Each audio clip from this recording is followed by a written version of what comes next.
UNLV All Access podcast is back. Caleb Herring, the former quarterback for the Rebels. Steve Cofield, sideline reporter, local radio stud. I'll go with it.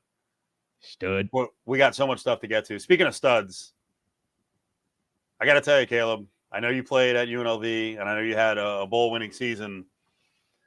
This is a whole different vibe when you watch a football team like this. Like, I haven't felt this before with UNLV. I rarely felt it. I probably felt it a little bit with the school I went to, Rutgers, which actually did have a bowl run of 10 of 11 years. But it's just a different feeling when you're around a football team and they exude this confidence where, like, hey, we're going to win games. We feel good going into this game. And before and after, that's the way it was in that game against Houston. They felt like top dogs. Like, it was like they'd been here before or something. I don't know. It was it was like they were enjoying dominating. And that was like they weren't, I don't want to say surprised. They weren't surprised at all by it. Is what I got the sense watching it. And I'm, half a field away in the press box, but just watching guys like jumping up and down, laughing, and kind of like that cordial smack talk. I don't know if that's a thing, but like they were fully locked into playing the role as the top dog in that game against Houston, and it was refreshing. And I don't know that I've seen UNLV dominate a game that way. A physicality standpoint, defensive standpoint, not barely throwing a pass in the second half like that. I've never seen that. It wasn't, explosive plays that, got the job done in a quick fashion. It was, physically dominating your opponent and like imposing your will for 60 minutes of football. And that was crazy weird to see. And it was already a weird offseason with all the preseason stuff, like the watch list and the preseason rankings in the Mountain West being number 2 for the first time like ever. And you get sort of the expectations from the outside looking in. But then to see it happen, it was the next step of like, holy crap, this is real. Like this is a good football team, and they kind of know it right now. That's kind of the vibe I got during the Houston game. And it started in the offseason when they came back in the spring. They start out the fall, and they're like, yeah, last year was good, but not good enough. We didn't close. We failed on these fronts. So you knew the goals were higher. And, there's a confidence coming from Barry Odom when he talks about depth, and he's talking about 5 or 6 guys at running back, and here's 3 different guys we think can play quarterback, and the offensive line is 8 deep, and the rotation, and then freshmen are going to come in. It's just a different vibe, and it started last year, but I think it's at a different level now. Let's jump ahead before we go back to the game. Let's jump ahead to what he talked about on Monday, and I think this is very important, and it also shows. Like, I think people who covered Barry Odom at Missouri are getting they got a completely different experience than we are getting now. I don't know that most coaches learn quickly from their prior experience, but Odom, like, time after time, I see him doing stuff, and I'm like, there's no way he was like this 10 years ago. And then he points it out. But listen to him talk about rankings, and Chris Matthews from 8 News Now was asking him about, do you pay attention? Does it matter? And he started out by saying, well, in the past, not really. He'll mention it here, but let's fire this. I used to be acting like I didn't read them. I read them, and I read them then. This didn't tell the truth. Everybody reads them. Hey, I'm done with coach talk. Right? That's boring. Oh, I think we're a top 25 team. If you haven't put your vote in yet, you should vote for the Rebels. And we know the significance of what that means. We've earned some things. We understand that now we've got to uphold those things, and every single week how important it is from a big picture standpoint. And I hate the rankings. I think they're stupid. I think they're incredibly ridiculous early in the season. When you see week 1 upsets, like, was it really an upset or just a horrific prediction because people don't know anything about college football who even vote in the poll? Because you can't with all the transfers now. But he's right. It is important to pay attention. You have to get in the rankings early and then build from there. They matter now because it's going to decide whoever makes it from the group of 5. Yeah, so the rankings are even more important for the group of 5 teams. It seemed like in the past, the rankings were really just a Power 4. I don't even know. Am I supposed to be calling it Power 4, Power 5? There's some new name that's circulated now that I haven't caught up to yet. But in the past, the rankings were kind of a distant thing. But now I think the group of 5 schools, one, there's so much more from the group of five because it seems like the Power Four conferences have gotten tighter. Like there's so many more teams in each of those conferences that you get more quality opponents or quality conferences on the back end when you're talking about the group of five.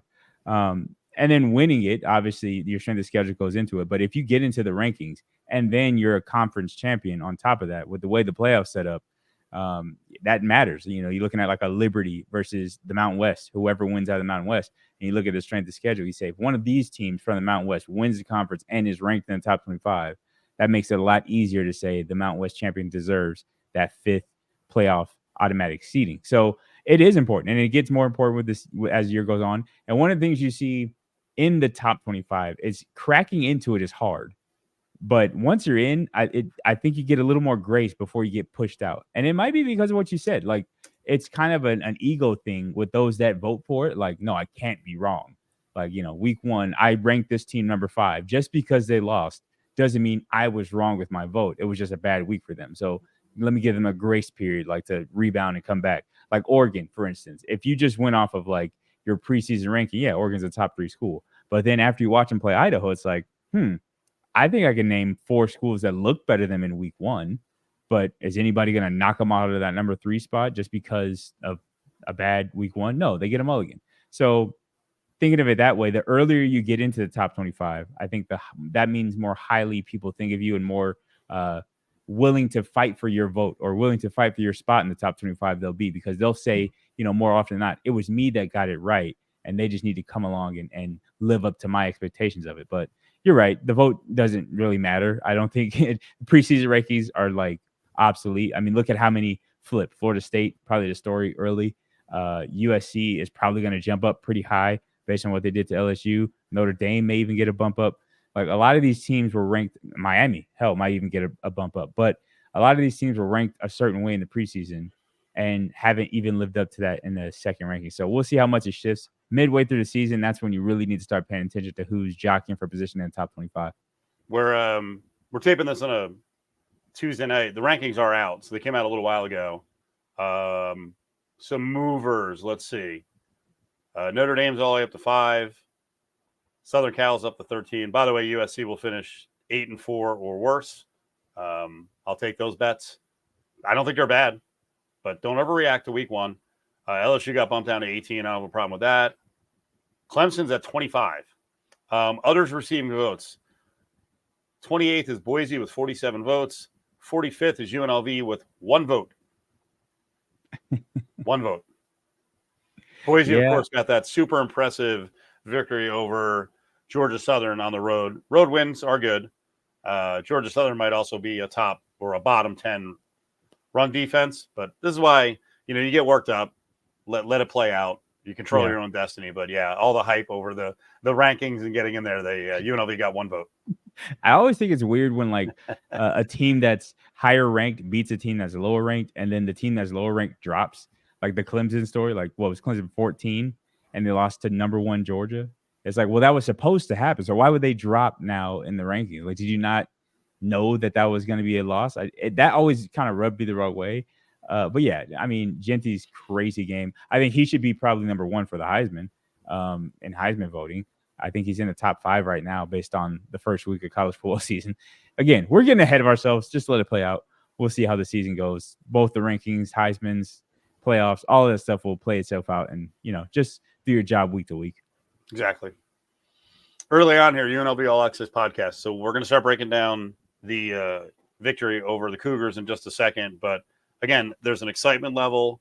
They definitely want folks to come out and watch this game in the home opener. You can go to UNLVtickets.com. Season tickets are still available. They've got a 4-pack for $56. That's available. These are all lower bowl stadiums at Allegiant. Matthew Sluka at the Monday press conference was asked about his excitement to get inside. And, I'm sure this is one of the drawing cards, the stadium, Allegiant Stadium, that got Sluka to join UNLV. Excited. Texas was definitely a little hot and humid, and so being inside will definitely be a nice change. But also just the facilities and everything that they have over there are unbelievable. And so just to be able to experience a home game here at UNLV, I'm really excited for that. I can only imagine when you play at FCS where, the facilities are a little bit less, and then you are walking into a an NFL professional stadium, UNLV's got it pretty good, and it really is a drawing card for some of the kids. It for sure is. And, you forget Sluka didn't participate in the spring game, which a lot of guys got their chance to see it, with fans in it, maybe not full and jam-packed, but there's a few thousand maybe at the spring showcase. And Sluka wasn't there for that. So this is going to be his first time actually going into it as a player with uniform on, with fans in seats. And hopefully it's a lot of fans in seats. And we know, through Learfield and through pre-sales and the numbers that this has been a record-breaking offseason or approach to a football season for UNLV. I don't know necessarily if the Utah Tech game is going to be spearheading the numbers as far as attendance, but you hope so. It's a Saturday afternoon, coming off of a holiday weekend. So, all of that holiday messes out of your system.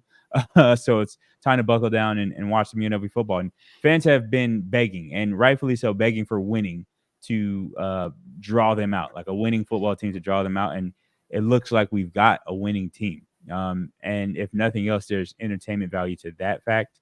And it's still one of the cheapest tickets in town. I mean, you entertainment in the city is expensive. And, you understand Allegiant and all that goes on there. Obviously, the pro ranks getting into the Allegiant Stadium. There's UNLVtickets.com still has the cheapest tickets you'll find in Vegas. So get them while they're hot. I think Utah Tech will be a fun game. It'll be a fun environment.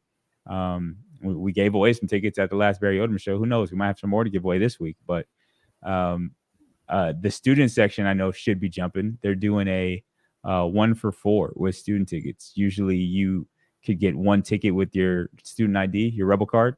I think I still got one. I might try to swing by and see if I could get in on this action. But instead of just one ticket, you can potentially get up to 4 tickets. So bring your friends. If you're bringing some people from out of town, one of the students. Hopefully it's a packed stadium. Hopefully it's an early arriving stadium. That's one of my things. I love getting up to 24,000, but I love it even more when the guys are on the field warming up and there's 16, 17,000 filled up the seats, getting it loud, setting the atmosphere for kickoff. So hopefully everybody's there, and I'll be there. You'll be there. So we hope to see you all there. I don't know what your conversations are like with casual fans, but I get to talk to folks, friends, and other casual fans all the time after a game.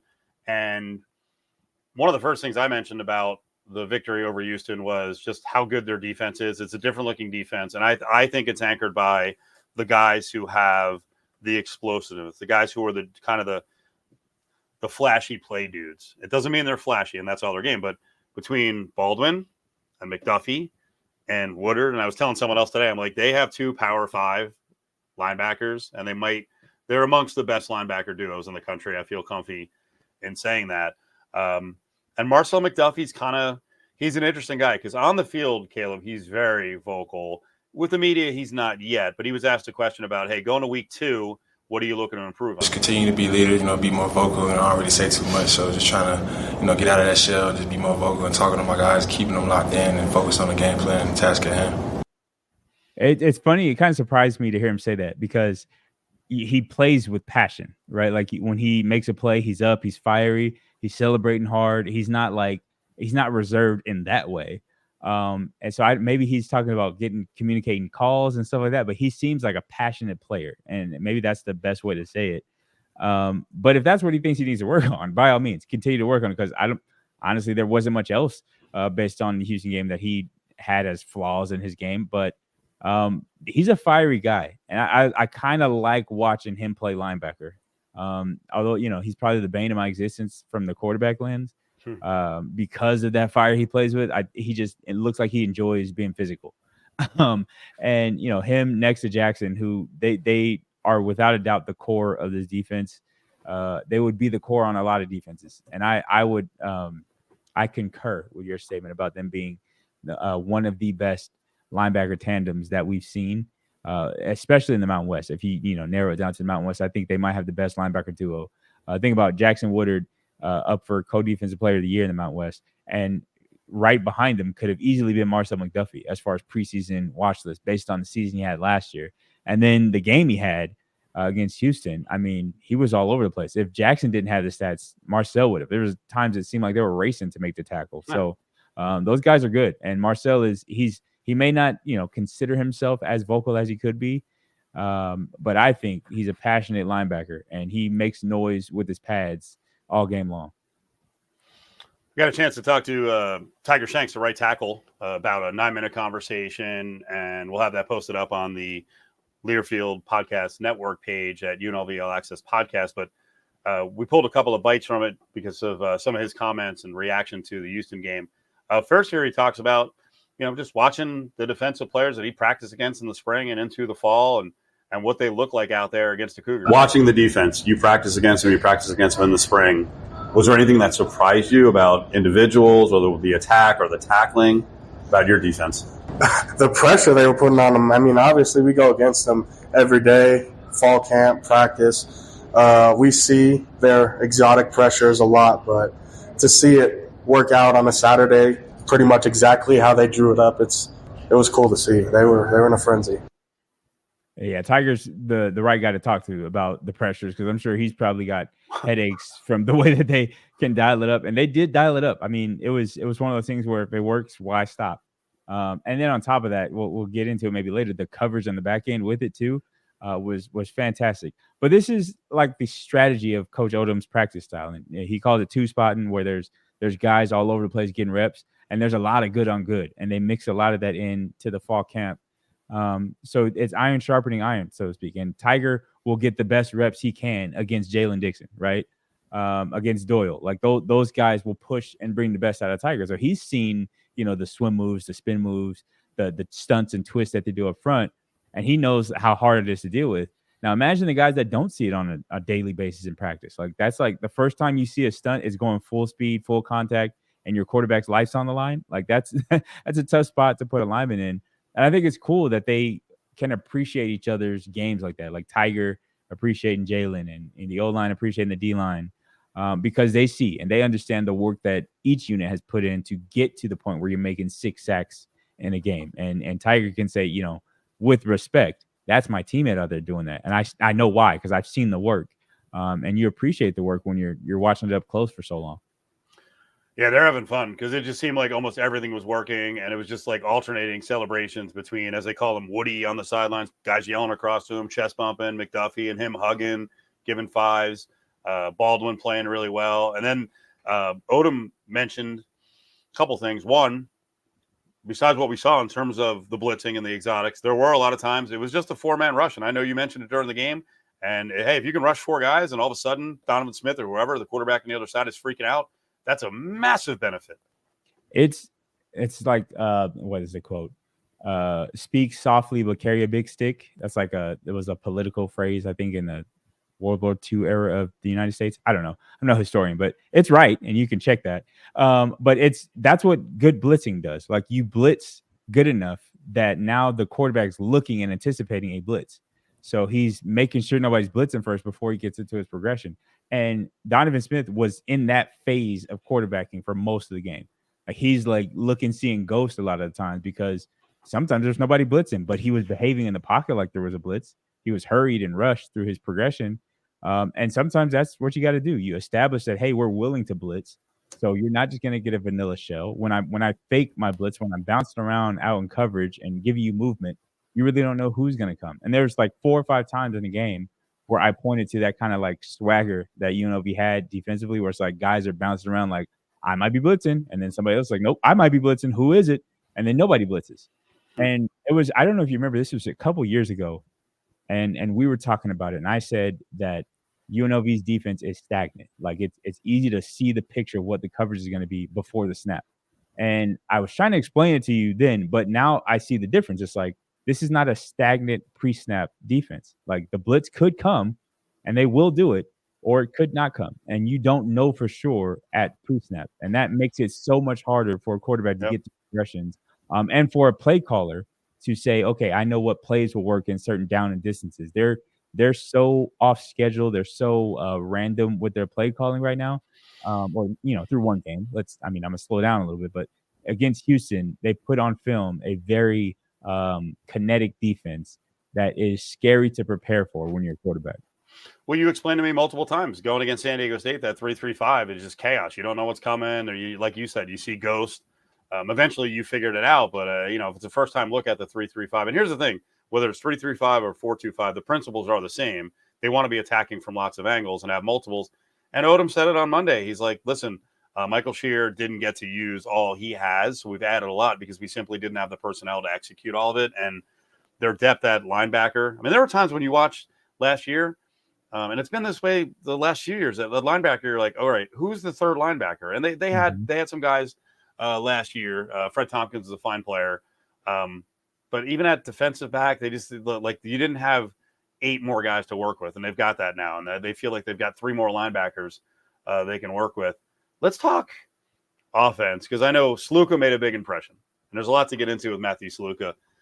I asked Tiger Shanks about Sluka and what is it like to see a quarterback who can just go keeper route and get you first downs. The play that sticks in my mind is he pulled it and it was kind of the wrong read and the DN was still standing there and he makes a move on him and gets the first down. I mean, there's just some intangible things that you just can't coach, It's just being a ball player, and that's what Sluka is. So any chance that we can get the ball in his hands, let him go make plays. I mean, you saw it. Now, there's always stuff to build on. We're with Tiger Shanks. You guys had a couple plays called back to back. I think one of them was a hold on you. When you look back at the film, did you get robbed on that? Did you grab him? Was it quick? What was it? For sure grab him. For sure a hold. Just a bad, poor set by me, bad hand placement, and just let him collapse my waist, break down my core. You get all that? And by the way, I love that. I asked him that without hesitation, and he was just like, yep, my fault. Yeah, ownership and accountability. There's no finger pointing. I'll point the fingers at the refs. I'll do that for you, Tiger. Don't worry about it. The one on Jalen St. John may have been questionable. But anyway, no, I love it. Taking ownership of it, realizing that the things you did that may have caused the situation, even if it was close to being a call or no call, you can identify the technique that you messed up along the way. And that's important for every position, but you hear that a lot more from the older guys in any locker room. It's like, I know I messed up. Even though the call I don't agree with, that's not important. I shouldn't put myself in a position. I should always have, the better hand placement, better set, all that stuff to do my job effectively.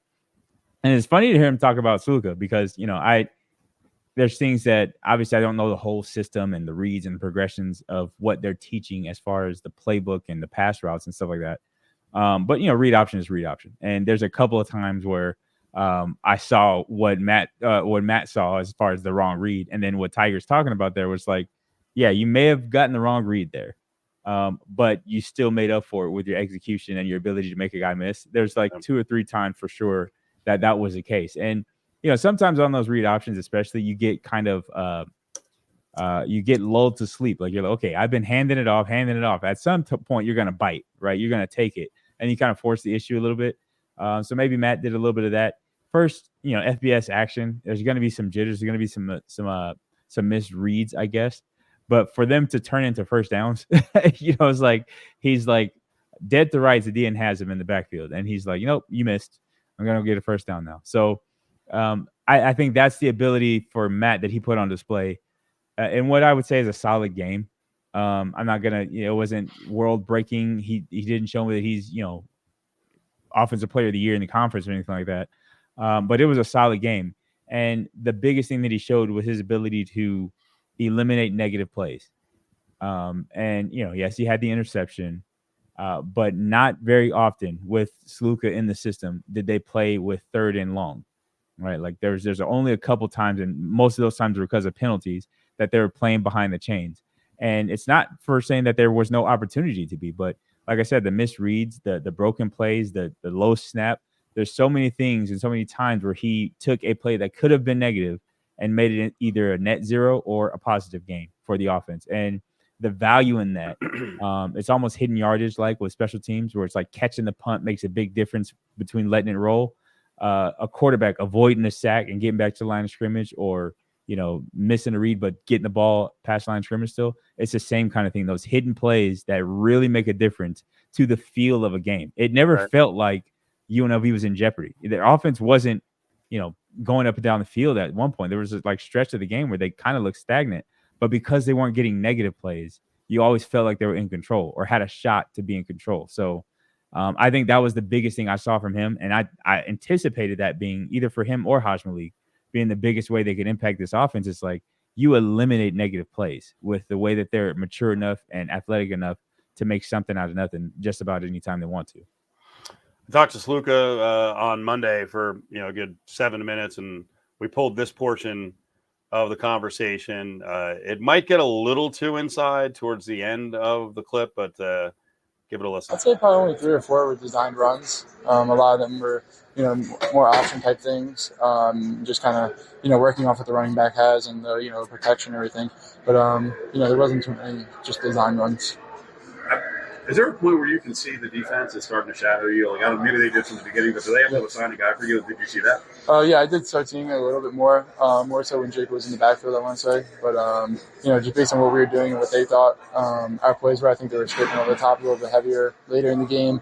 They've never played against me as well, so it was, something new for them to see me run a little bit. And so I think it was just more game plan specific that they were, making adjustments. Matthew's looking for this. Staying focused for Utah Tech. That's a very emotional spot. You got Kansas on the horizon, so how do you make sure you guys are focused? Yeah, we just come in here every day to work. We don't, we focus on ourselves really at number one, making sure we do everything perfect. If we do everything perfect, there's no way in the country, I don't think that, to really beat us. We just have to make sure we do our X's and O's. We show up every day ready to work. And so Kansas is a long way away, so we can focus on Utah Tech and, just studying the film, studying what they do, and just being ready to go every Saturday. A couple of things I saw on the sideline. One was a lot of defenders started saying, hey, Houston's kind of breaking down. They're playing a little bit soft. Did you sense stuff like that where you're starting to beat them physically? Yeah, I think, we ran the ball a decent amount of times. And so after a while, you start getting 4 or 5 yards a clip. It was great. It was just, keep running it downhill, keep being physical. We were stressing that on offense as well. Our defense did a great job, but we were stressing on offense as well. Be physical, be tough. Eventually they're going to quit. And so that was a huge point of emphasis for us. All right, I'm going to deep dive because I saw something else on the sideline. Weird question. What happens when you have to go to the bathroom? Because I saw you towards the end of the game. Yeah, I did. Like, I have to go take a pee. Yeah. And then you got called back on the field immediately. Yeah. And I was watching you on the field, and I'm like, I think he really has to go. Like, he might pee himself on the field. I was pretty close. But I really had to pee in the locker room. It was a long walk away. It was up and with the construction, everything was all the way around. So I just asked one of the trainers if he could pop up the tent, and I can, use the bathroom in there. I get all of it on the sidelines. That's why they pay me the big dollars. Well, I was worried. I actually followed it up, but the audio of my mic was not great. I followed it up. I was like, hey, the equipment guy went in with you. Like, did he have to do anything extra? Like, I was like, is he going to have to hold a cup for you? So they put the tent up, and then you can just pee on the concrete at that stadium. And I think there were some drains. But then I did see him go over with the Gatorade bottle, and I like it. He's right. Caleb, he's right. And I'm sure you've been in the situation. The locker room for UNLV, and that's a relatively new stadium, but what they're doing on the one end of the stadium is they're building out their football facility. So they were in like a construction zone. Their locker room was so you would miss 5 minutes of a quarter if you tried to walk back. So he was gonna go to the bathroom, and then they're like, Sluka, you're back out. And he's like, so he runs out, and then it was like they ran a couple plays, and it's just like timeout, slow review, and he's just like he's kind of like fiddling, and I'm like, oh my god, man, he's gonna. They got the white pants on. He's going to leak down his leg. Did you ever get in a situation where you're like, oh my God, I have to freaking go? Yeah. So it's funny. In high school I did, and I ended up, I'll say this, I guess, on the podcast. I ended up going on in the game. No. We had dark colored pants on, and it was one of those same. It's the heat of a game, and it's like you can't come out, you can't leave the field because you're quarterback, and there's only one of you, right? You don't have a sub, for that. You're in the game, and I just let it go, and it was like one of those things where, thankfully, I had enough layers on underneath. It was a cold game too, by the way. I'm getting way too in detail here. It was a cold game. Warms you up a little bit. Yeah, warms you up a little bit. It warms you up. So it was like and nobody was the wiser, I guess, till now, because nobody knew, nobody asked me, but yeah, it's happened before. That's not the only time I've had to go, but that is a tough spot to have to use the bathroom and be stuck in the heat of a nice tightly connected. It's not easy to get those pants down either to go, even if you did want to go to the bathroom. That's another hurdle there. Like when you automatically have this relief when you think you're about to be at a toilet or you think you're about to go, but then you got to struggle to get your belt down, and you're like, oh my God, this is the panic in that moment. That happens a lot with the football pants on. Sure. Some things you mentioned. Called runs versus read runs. What'd you say? So yeah, I know for sure there was a couple of design quarterback runs where he was going to be the ball carrier regardless of what the defense was doing. But majority of the plays were kind of read it out, which puts a lot of stress on defenses to have to constantly decide who the ball carrier is going to be. But it also puts stress on the quarterback because it's hard to get your mechanics and get your the mesh point and all that stuff right, especially with UNLV. There's like 5 different running backs throughout the course of a game that you have to mesh with, and they're all different, right? It's like you have to be on your game for every snap. So even though, to the fans looking on, it might look like mundane or like he's having a simple second. That second half was full of mental hurdles for him as well. Like he's reading every play, whether it's to get into the right call, to decide who the defender is that you're reading in every call, and then to actually actively do the mesh point and carry out your face and all that stuff. But no, I do think they mixed in a little dose of design quarterback runs, and it's enough to make you have to prepare for it. And I think teams in the future, whether Houston adjusted in the second half and did add a body or be more aware of him as a runner as the game went on, I think teams in the future for sure are going to have to prepare for how he can impact the game with his legs, even in sets that look like it's all pass. I think he's going to be impactful with his legs. There was this 3rd and 7 early in that game that he got with his legs, and again, we've talked about how that could be the case. It's dangerous. The whole playbook's open on 3rd and 7. You can't say that with many offenses. So let's talk about last thing on Sluka. Let's talk about his accuracy. So touchdown pass that got dropped in double coverage to Jaden Bradley. That was a brilliant pass. The De Jesus scooping it off the turf is ridiculous. That was a great, really good pass. The throw on the run to Ricky White, and Ricky caught it and ran 48 yards. It got brought back by a hold. That was great. But I'll give you a couple. I think the first 3rd down try over the middle to Kaleo Balungai. I saw someone on Twitter write about like 5 drops by receivers. I think they included that one. It was behind him. Now, could he catch it? Maybe, but it was behind him, and it was like bang, bang. That one, listen, the Sluka Doncic thing is cool, but there was that, and that was to his left, I think. And then there was one to his right in the second half where it was like a short, some kind of screen to a receiver or a running back, and it was over his head. We've talked a lot about those quick hitters to the sides are vital to an offense to be on the money. Yeah, that was, I think, my only real concern with Sluka was that pass, the screens out on the RPOs. I think he was very, I don't know, maybe I shouldn't say very, but he was inaccurate on those, and it hurt a lot of the production that you usually get from those. If it's an extended handoff and you get the ball in De Jesus' hands without him having to break stride, he gets more than 5 yards on a wide receiver screen, right? When the blocking is set in front of him.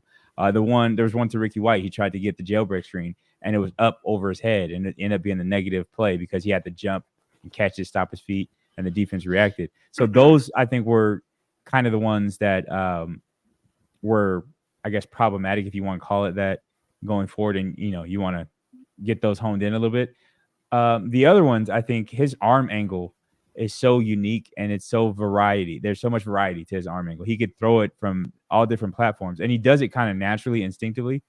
But on those throws where you need to be really precise, like that 3rd down to Kaleo, that arm angle, I think, comes back to haunt you. And, there's a reason that it used to be taught to come over the top with a throw. Is because of that. When your arm angle is low, the ball tends to sail on you a little bit. And it doesn't, he's used to it. So it's not about changing his arm angle. It's just something he has to be aware of, especially when he's in the pocket moving. He's not thinking about it. He's just trying to get rid of the ball quick. I think that's what you see a little bit there. The bouncer to De Jesus, I'm going to say that wasn't on purpose. For anybody who out there who thinks that was intentional, that he bounced that to him, that was not intentional. And it was, again, that kind of awkward arm angle on the run with the RPO, trying to get it out quick, but the mechanics weren't sound, and it made it a little skip route there. Right. He also had a couple of high passes that to Ricky, I think one over the middle on a 3rd down that sailed on him a little bit. But those are things that you're okay with. And especially when he didn't throw the ball very much at all throughout the course of the game. So he didn't feel the rhythm of throwing. It's like a good shooter. Like when you're in a rhythm and you shot a few jumpers, you know where the sweet spot is. I think that's kind of what the results were in that game. He was primarily runner, and then all of a sudden he's trying to throw it a few times. kind of sailed on a little bit. But he has the arm talent. And the DeJesus touchdown, the almost touchdown to Bradley in the back of the end zone, those were dimes. Like I get people saying those are dimes for sure.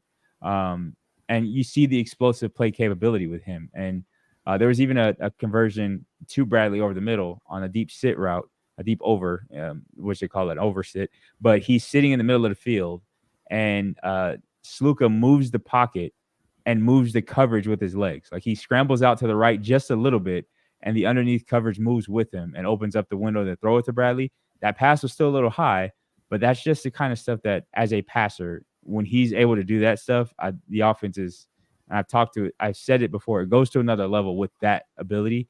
He's able to do some things as a passer, but with his legs, that I think take the go-go to the next level. Remember, you can find this podcast up on UNLV All Access at Caleb Herring _ at Steve Cofield. It'll be retweeted at Cofield and Company at ESPN Las Vegas. It's also on the Learfield podcast page, where you can find like 80 different schools and then specialty podcasts, and you just look for the UNLV All Access podcast, and that thing populates, just so people know, it populates based on what and how often we put stuff up. So now we've got more stuff we're going to be putting up. So we've got interviews, longer interviews with Tiger Shanks. We've got a longer interview with Matthew Sluka. Matt never talked to Jalen Catalon. It's also the place, one of them, where you can find the Barry Odom radio show. This is Tuesday. Wednesday night, back at 2:15 in Flamingo, the Parkway Tavern, $2 on the Miller Lights, other giveaways, cool specials. We had, I think, a record crowd for a coach's show. Maybe back, I don't know, maybe back in 1984, there was some stuff, but there was a big season, so there might have been a lot of anticipation. But it was a much smaller city back then. But anyway, I expect a big crowd on Wednesday. I hope a lot of people show up. The other thing that's going on this week, Caleb, is at the game, noon kickoff at Allegiant against Utah Tech. They're going to honor the 1974 UNLV team. So I'm expecting to talk to a couple of people from that team, including hunting down Glenn Carano, the quarterback, one of the all-time greats at UNLV. So we'll talk to him. So there's going to be a lot of content. The whole point is there's going to be more and more stuff out there. So look for that. One more thing, and we always like to give Caleb an opportunity. He's already gone deep diving and on a lot of the stuff, but the go-go is fascinating. And I'm sure Brendan Marion came out of the game and he's like, dadgum. And he doesn't say that, but he wears the cowboy hat. Like, I didn't even really have to show much of anything in the game because the defense was so dominant. I mean, I would say, I don't even know what you would say the run game hummed at. Like, I guess with the quarterback numbers, it rushed for 195, so that's good. Like, I would say that was 60% of its ability. I mean, they rolled, but I know you wanted to ask Tiger Shanks about the go-go, and I think you hear the question here, the complications when you're a right tackle, and you can explain it. There's a lot that goes on in terms of blocking. The go-go offense is very unique, I would say. We have so many motions and so many, we'll show one picture and then move to a completely different formation. So that's kind of one thing where, as an O-lineman, you have to expect the box to change. We have a lot of calls where we know when backers are going to be running out, they're going to be going with some of the eye candy, and just sticking to our tracks, sticking to our landmarks. That's really, really important. What are some of the things that Vance Weiss has instilled? Play with an edge, I would say. That is the one thing from previous O-line coaches that I feel like wasn't as much of a big coaching point, but I think Coach Weiss's main coaching point is that we're the tone setters of the team. The team goes how we go, especially on offense. So it's like when we can go out there like we did on Saturday in that first half and establish the ground game, it just opens everything else up. Early in the game, you saw evidence of that. I think it was Tiger actually who it was a solid run by Greg Burrell, and the pile just got moved 8 yards. And they were fired up. The O-line's pushing forward, yes, first down, let's go, let's get it. I didn't see any chin scrapes, but I that's playing with an edge. That's and Coach Weiss coaches with an edge for sure out of practice. He's got an edge to him. But Tiger answering the questions about the go-go was spot on to what I was thinking about the go-go from an offensive lineman standpoint. You have to have an awareness, and maybe it's coached in, maybe it's built into the coaching of where the launch point is for your block. You might be tracking that backside linebacker, but he's going to flow with the misdirection in the backfield, right? His keys are all messed up because of the motion in the formation. Your track as an offensive lineman might be a little flatter because of that. Like you might have to get more vertical upfield on some cases because of that, because of the way that the defense is going to react to all the stuff in the backfield that's designed to trick them. Sometimes the offense can be too misleading, right? Like you're designed to block the backside backer, but he got completely fooled by the fake jet sweep. So now you're out there blocking nobody. And you've seen it on, different games online where an offensive lineman just get caught 3-4 yards downfield. Like my guy that was right here is gone now. So you just got to be ready for that. In the event it happens, find work that, don't ever find yourself by yourself in the pile. Just find work. But just, I was thinking with Tiger and the rest of the offensive line, how being aware of that can help or hurt. Like if you don't pay attention to that stuff, you might find yourself in the wrong spot or chasing ghosts out there. But it seems like this group of guys who've been together for a while, who have experience in the go-go, have figured out how to be an offensive lineman in the system. And, it worked to 195 rushing yards and one of the best rushing offenses last year. So hopefully it can duplicate that. Yeah, I love that point about not only do you have to know your offense, you have to know how the defense is going to react before they even react. And, I know some people hate the transfer portal and what it's done to college football. I think it's helped UNLV immensely. I think the additions over the last 2 years have been gigantic. And Tiger and I talked about this. When you listen to the full interview, you'll hear like the core that they've been able to retain has been a massive key. You mentioned there's a lot of guys from the Arroyo era who have stayed around, and that's a credit to the Barry Odom coaching staff because, I talked to Tiger Shanks about like, hey, one, why'd you stay? Your guy's gone. Arroyo's gone. The new staff's coming in. Kyle Williams, Noel Williams, Fountaino. I'm missing a fourth person who was a pretty major player. Obviously, McKinney left for Oklahoma State, a developmental offensive lineman, but there was a fourth player, and Tiger's like, yeah, I wanted to play it out, And then he talked about even going into this year because the offensive line market was ridiculous in the transfer portal. Like he could have gone to any Power 5 and probably gotten a pretty good payday, and he stuck it out. So I tell people all the time, I like the transfer portal, and instead of stupid lectures about lack of loyalty and playing it out, like kids can do what they want. Celebrate the guys who do stay. That's all. That's if they stay and they want to help build a program. And there's so many guys, Caleb, as you watch that game on Saturday, Rebel fans should be like, thank God.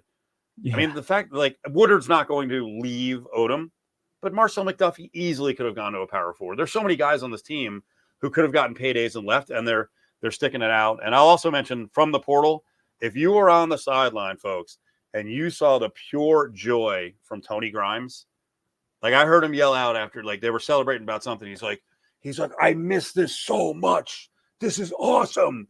Because he didn't play last year at Texas A&M, go back to North Carolina. He had transfer issues over Michigan State. Like there's just this energy about the team with the core, the new guys. It's so freaking cool to blend. It is awesome. And you're right. The transfer portal was about choice, right? Like it's about the ability to, if you wanted to. And I've always said, I don't blame anybody that wants to transfer. And there are stories of guys that stay and make a name for themselves and make it where they were. And it's exciting to say, oh, he transferred and that's what I get it.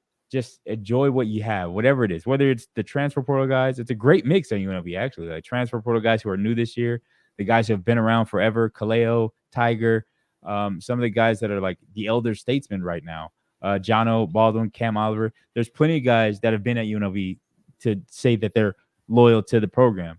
But you also have to embrace the new guys. And as long as everybody's out there having fun doing what they want to do with this brief moment in their life, right? This 5-6 years maybe of college eligibility they can enjoy, wherever they choose to do it, it's their choice.